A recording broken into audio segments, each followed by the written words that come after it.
Good afternoon, and thank you very much for joining us at Design Lounge.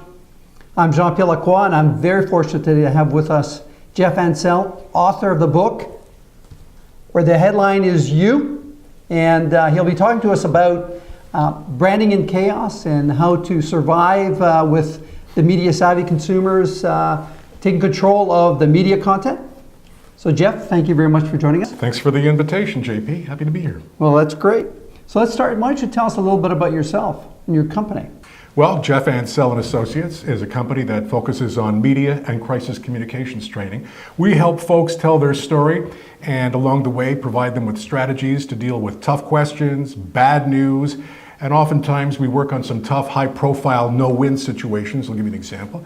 We worked on the BP spill, but not for BP. I got to make that real clear. We did not work for BP. We worked for its partners.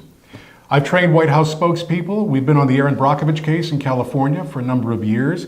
Worked very closely with John Furlong, the CEO of the Vancouver Olympics. Also play a very modest role as an instructor at the Dealing with an Angry Public program at Harvard Law School. Program's on hiatus now. We get folks from all over the world who represent the ugliest sectors, whether it's chemical, nuclear, the gun lobby, tobacco lobby. I have 4 classes I lecture at Harvard Business School annually in the program of negotiation. But really, it's my career as a journalist, JP, that really put me in the position I'm in today. I was an investigative reporter. I used to go undercover. One year I posed as a drug addict to expose doctors who were pushing drugs. I became their patient. Wow. I was wired with a hidden mic, went to visit them every week for a year. Never once did they examine me, give me lots of drugs.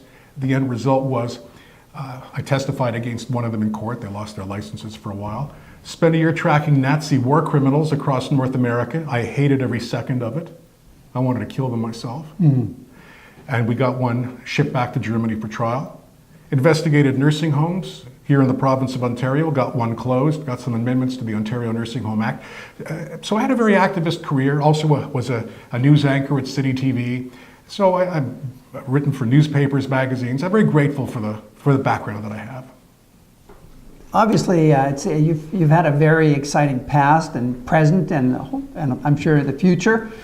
And most careers have a pivotal moment, something that was achieved that really was a game changer for you. And what would that be? What assignment or what challenge did you overcome that would be salient to our audience? Well, the real game changer came through the Dealing with an Angry Public program at Harvard Law School. I went to the program as a student in 1995, and one of my goals was to become a member of the faculty, which I eventually did, I'm very grateful to say. And it was through the Dealing with an Angry Public program that I had an entree to the major players across the globe. That's where I was introduced to the Erin Brockovich case. I was brought in by Pacific Gas and Electric in the mid to late 90s to work on the case. This was before the Julia Roberts movie came out, and this was the big time. There were hundreds of millions of dollars at stake and a lot of profile related to this issue. So I think that was a game changer for me. It brought me to another level of providing counsel for folks. Some crises are obvious. BP oil spill, that's an obvious one. It makes the front page news. But there are a lot of other crises that are not as obvious. How do you prepare and plan for these, unknown crises that could come up? One of the best way to prepare and plan is to do an audit of all the things that can go wrong in your organization. From an operational perspective, from a financial perspective, from a marketing perspective, identify what the worst case scenarios could be and have a plan in place to deal with each and every one. As well, it helps to know how the media and the public frame stories. When a company is in the news, very often the media try to represent the issue through a black and white prism. You're either honest or dishonest, you're either competent or incompetent. The media don't see the color gray, they only see black and white. So know that the media frame issues in a particular way. The stories also have arcs. It's pretty well easy at this point for a lot of folks who do what I do to be able to know how a story will evolve over time, and there is a very predictable arc. And there are ways to influence the arc if you know what you're doing, and one of them would be read the book. And also, you may not believe that a certain problem could take place or a certain problem would have any particular impact. Your stakeholders might feel otherwise. And it's very important to be sensitive to the concerns of the stakeholders, especially as they're introduced into social media. So Jeff, you talked a lot about crisis and anticipating, which is fantastic. You also referred to social media. How has the game changed in reflecting and managing the media when a lot of it isn't actually managed by the media networks or managed by consumers? Social media has allowed them a platform to be journalists, to share their opinion with millions of consumers, even if those opinions are not valid. How do you manage that? Well, what we've seen, JP, is the democratization of news. Everybody is a newsman now. And very often, it's social media that's driving the agenda. I think what's really important is to listen to what's being said out there and dive deep. Have experts on your team who know where to look and where to find the pertinent information about your organization and your brand. One of the things that we used to do in traditional public relations a number of years ago was we used to push our messages onto people. It doesn't work that way anymore. You have to engage in a genuine conversation that involves mostly listening and less talking. And it's important to acknowledge the concerns that your stakeholders have. You don't want to ignore social media and the stakeholders who are using social media. Very often you've got to acknowledge their concerns. Don't antagonize. Engage where appropriate, and don't underestimate the influence of social media, because it's like Mark Twain said more than 100 years ago, a lie can travel halfway around the world while the truth is still putting on its shoes. And he said that before we even had telephones or TV. Imagine how quickly it goes around. Oh yeah, no sooner done than said, Yeah. as one of my news directors used to say. So let's say a situation arises where there's an issue. How does the brand manage that issue? Well, I can tell you from my experience that historically, one of the first things the people who run the brand will do is immediately say, how are we going to answer? How are we going to answer? How are we going to respond? I don't think that's the first step. I think the first step is to align your values and to say, what am I made of? So that when the you-know-what hits the fan, we ask ourselves, what qualities, what values, what attributes do we want to ensure are included in the response we take to this situation? I write quite extensively about it in the book, JP. I call it the value compass, which is essentially a collection of words that we use to describe how we want our stakeholders and our publics and our customers to see us as we deal with a difficult issue. And I believe that when a problem arises, you tell it all and you tell it fast. And I learned that from Robert Dylan Schneider, who's the guru in public relations. He used to run Hill & Knowlton, and he was a wonderful leader. You have to be accountable. And it's very important as well that you manage expectations internally, because there's a lot of pressure, I'm sure, on brand managers as they deal with crisis situations, and part of their job is to manage the food chain, up the food chain, and make sure people have realistic expectations of how this is going to turn out. Because sometimes, given the arc that's out there, it ain't going to turn out good. In your book, I think you talk about Maple Leaf Foods and you talk about lawyers. And obviously a lot of companies pay a lot of credence to what the lawyers have to say and the protection and integrity of the company through the eyes of lawyers. Is that a valid, when crisis happens, do you rely on your lawyers first? And, what's their role in a crisis management versus the role of proper communication or finding that balance? When a crisis strikes, the advice and counsel provided by legal is critical. My concern is that too often around the boardroom, the CEO depends too much on legal counsel. And lawyers, with great respect, are experts in the court of law, and I say this quite respectfully, very often they know sweet bugger all about the court of public opinion. And my concern is when these lawyers start giving communications advice, because their objective is to protect you in a court of law, so they'll save you $100 million in court costs and you lose $400 million in sales. So who's the winner here? I deal with lawyers an awful lot. And in my book, I outline a 10-step process of how to get the lawyer to do the right thing. And I've used it in a number of high-profile cases, and it works. So Jeff, you talk about these 10 steps. Can you give us a hint on some of these steps that for the audience? Sure. Well, I'll boil it down to a couple of steps. First thing you need to do with a lawyer in the room is invoke the value compass, which we spoke about earlier. That describes how we want our stakeholders to see us and perceive us as we grapple with a situation. Get the lawyer to buy into the fact that we want to be seen as sincere, trustworthy, honest, accountable, and so on. Get the lawyer to agree to that. Then take the tough question, the one that the lawyer says, no, I can't give that answer. Take that tough question and say to the lawyer, respectfully, help us answer it. I'm going to ask you the question. Give us the answer that you think works. So you ask the question of the lawyer will answer. The lawyer will sort of feel, but maybe not say out loud, that that answer kind of missed the mark. You say to the lawyer, how do you feel about that response? And if they say, oh, it's a great answer, it's okay, good, had a lot of good elements to it. Let's match it against the words we have in our value compass. Do we come across as accountable, responsive, responsible? And very often they'll see along the way, not really. Well, what can we say to help us get there? And the lawyers, I find, at that moment, actually go further than I really expect them to, and they help craft a fine message. And the idea is, and don't take this the wrong way, it's to make the lawyer think that they did all this on their own. So they take the credit, and that's fine, as long as it gets done. A lot of this sounds like brand positioning, and it almost sounds like this compass is very similar to an exercise we do helping companies position themselves. And when you look at finding this compass for a company, how does this align to their brand position? Do you look at both and say, okay, this is what we want to say in this situation, and this is how it aligns to the company's brand position? Do you look at those two? Yes, sometimes I imagine there'd be conflict between what's necessary and the positioning of the brand, but every brand is different. I think ideally you have to recognize that a brand is a living, breathing entity, and the plan that you have in place has to ensure the integrity of the brand. And if that means that we have to acknowledge shortcomings, then we have to do that, because at the end of the day, it's all about trust. And once we start monkeying with the trust, JP, it's awful hard to get it back.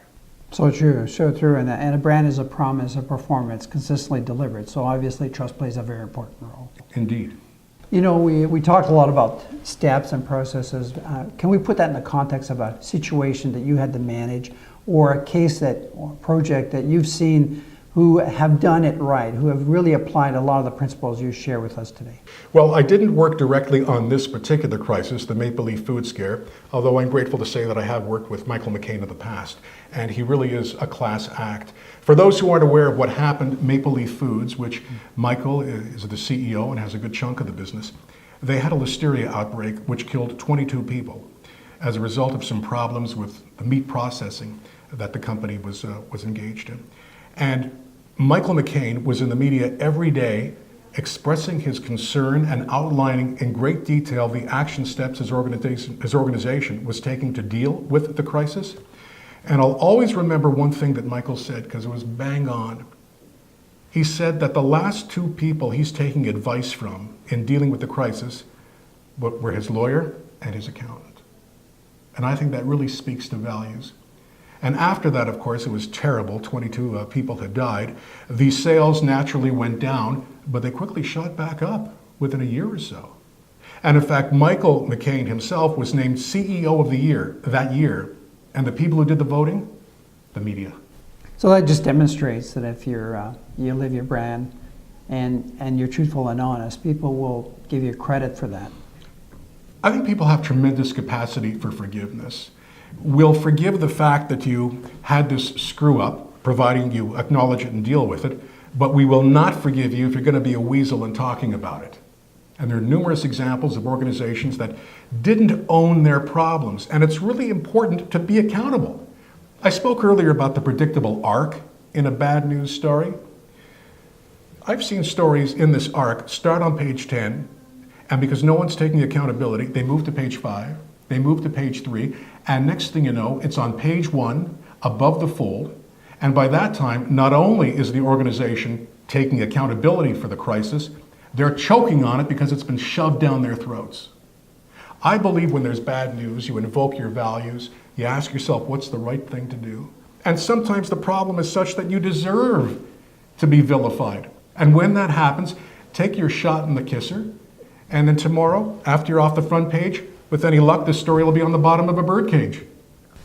So Jeff, give me an example of a brand that did well in kind of this chaotic situation, and a brand that didn't respond properly. Well, let me tell you about the brand that did not respond properly initially, Dairy Queen.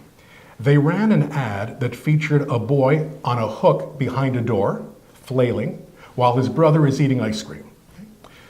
Now, around about that same time, a 10-year-old boy, I believe his name was Miles Newt, he was actually killed.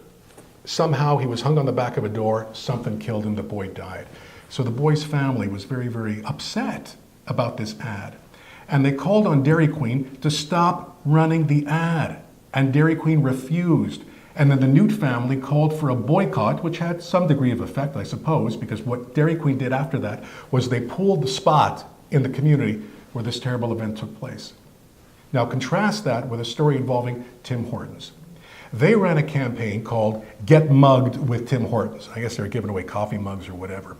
There was a bit of a backlash as a result of the Get Mugged campaign. There was a young woman, I believe she lived in Caribou, Maine. She worked at a Tim Hortons, and she was murdered execution style in a holdup at the Tim Hortons.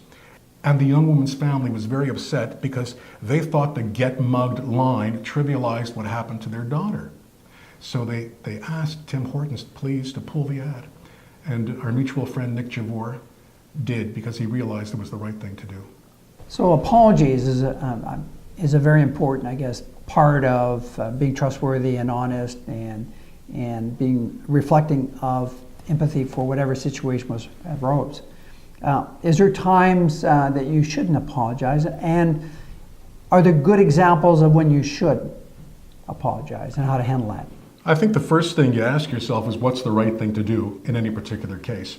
And clearly when people suffer as a result of something your organization or brand is responsible for, you got to step up to the plate and do the right thing. A lot of people are very shy about apologizing, and it's because legalists tell them not to. Because legal is saying you're assuming liability if you apologize. You know, I give a number of examples in the book of how a great many companies avoided ugly lawsuits and reached settlements quicker because they did the right thing and they apologized. And very often the story itself can be so-and-so refuses to apologize. And that becomes the headline. Now, if you're going to apologize, JP, make it meaningful. In fact, in the book, I share a couple of different kinds of apologies.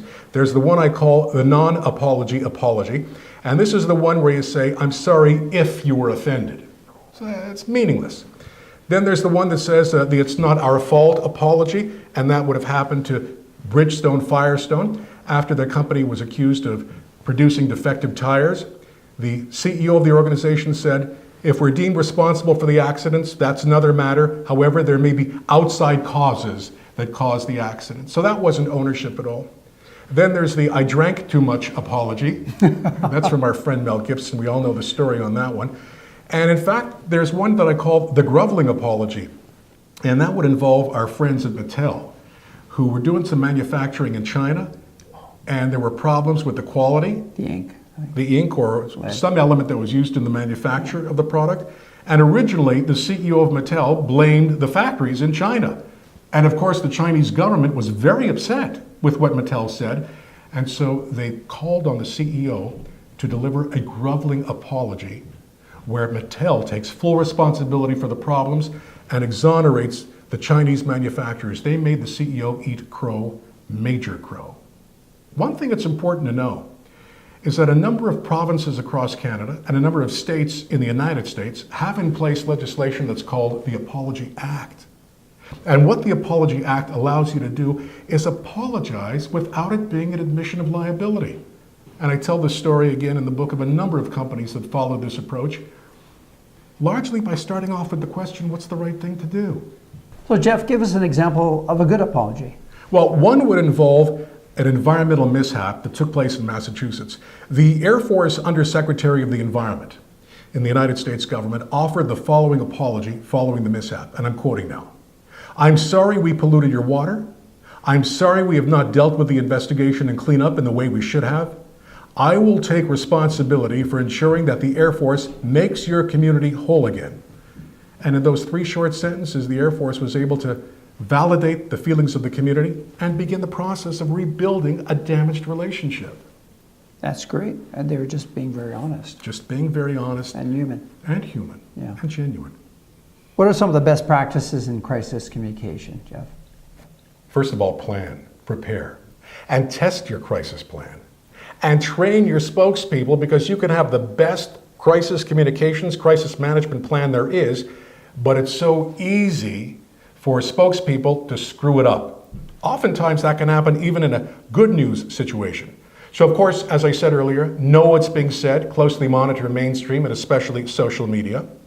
Be accessible, be accountable, And recognize the power of emotion. And this is a very big mistake that a lot of people make, especially when decisions are being driven by legal. Because the focus for many people is on facts. Let's just lay out the facts. Well, in a court of law, in a battle between fact and emotion, fact is always going to win, be heavily influenced by emotion. But in the court of public opinion, where you sell your product, emotion is always going to win because it's bigger than all of us. Emotion is like a tidal wave, and you have to recognize the power of emotion. And you have to factor that into the answers and the strategies and the response plans that you use in dealing with any particular bad news situation. And above all, remember your values and ask yourself what's the right thing to do. It ain't Shakespeare to ask yourself that question, but it really calibrates your thinking. I'm going to ask you one last question. I'm going to put you on the spot. You've applied this principle to a lot of organizations, corporations, CEOs. Has there ever been a situation where you've been on the hot seat and where you've been put on the spot and had to respond?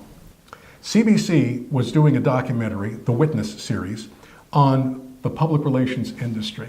And they were calling the program, a 1-hour doc, The Truth Merchants. So that by itself tells you what the program's going to be about. So I got a call from the producer, and the producer said, we want to interview a media trainer. We've asked a number of media trainers across the country to be interviewed, and they've all refused to do it. And I'm thinking, well, how can I ask you to go out in front of the media and take heat when I myself wouldn't do it? So I figured, you know what, I have to do it. So the CBC came in, they set up, did the Witness documentary. I don't mind telling you I was pretty nervous because this is what I do for a living and I'm supposed to be reasonably good at it. And I used absolutely everything I share with people in the documentary. And it came out looking pretty good. It's all about knowing how to answer in a responsive way and having a degree of influence over the media edit. And I talked about that on the CBC documentary. I said to the producer, after you leave my studio, you're going to review my quotes. You're going to decide which quotes you want to use. My responsibility is to ensure that I deliver to you truthful responses that will successfully penetrate the media edit.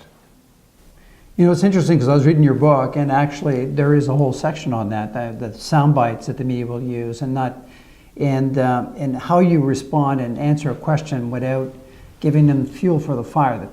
Very often the media is asking a question because they're trying to build a case around a headline that they're going to use. And in your book, you explain very carefully, how you answer questions that doesn't allow the media to use it into soundbites. And I found that very instructional. And probably applicable in a lot of situations, not just TV media, but obviously publishing and newsprint and those medias. Well, I like to think that the strategies and formulas and techniques that I share have a greater application beyond the media. A lot of folks who never do media interviews have read the book, and they've said quite graciously how it's helped them in their communications, where they work.